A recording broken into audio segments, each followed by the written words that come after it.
Xiaomi seems like the go-to brand when anyone discusses about buying a smartphone for under Rs 20,000 in India.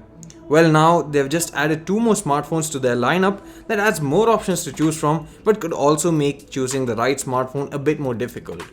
The Redmi Y1 and Y1 Lite were recently announced as being smartphones with selfie-centric capabilities and catering to the youth.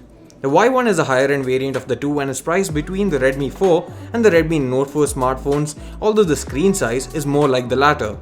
The smartphone boasts a 5.5-inch 720p IPS display with 16:9 aspect ratio and Corning Gorilla Glass 3 for protection.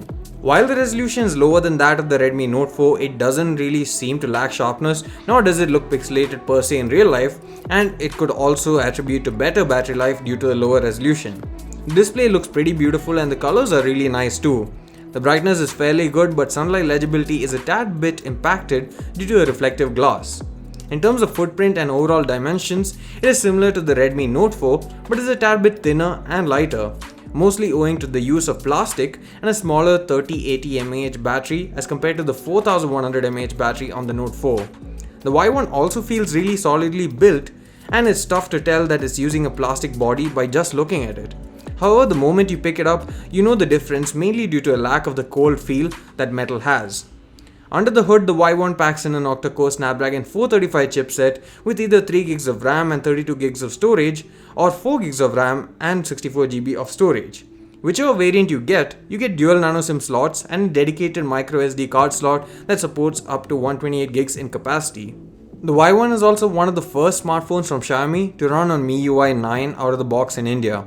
There's an IR blaster at the top, and Xiaomi has also chosen to stick with the micro USB port, but at this price point it probably makes more sense than a USB Type-C port, at least for a year or so. The rear camera packs in a 13MP f2.2 sensor with face detection, autofocus and an LED flash, while the higher resolution of 16MP is reserved for the front-facing camera, which also has a larger aperture of f2.0.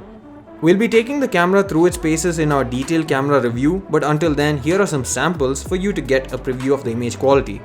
The Y1 Lite is a slightly downgraded version of the Y1. The Lite version has an inferior 5MP camera up front, half the internal storage of the base Y1 and only 2GB of RAM. Overall, it seems like Xiaomi has intended to make a clear distinction between the Y1 as well as the Note 4, since the former gains a very capable front-facing camera and dedicated microSD card slot, but does compromise on the premium materials, battery capacity and a few other things. We'll be trying out the device in detail during our review, so please do stay tuned for that. The Y1 is available at a price of Rs 8,999 for 3GB variant with 32GB of storage and Rs 10,999 for the 4GB variant with 64GB of storage. The smartphone will go on sale from 8th November at 12 noon. That's it for this video, guys. Thanks for watching. See you again in the next one. Please don't forget to hit the subscribe button and turn on notifications to get the latest updates from us. Thanks for watching this video. See you again in the next one.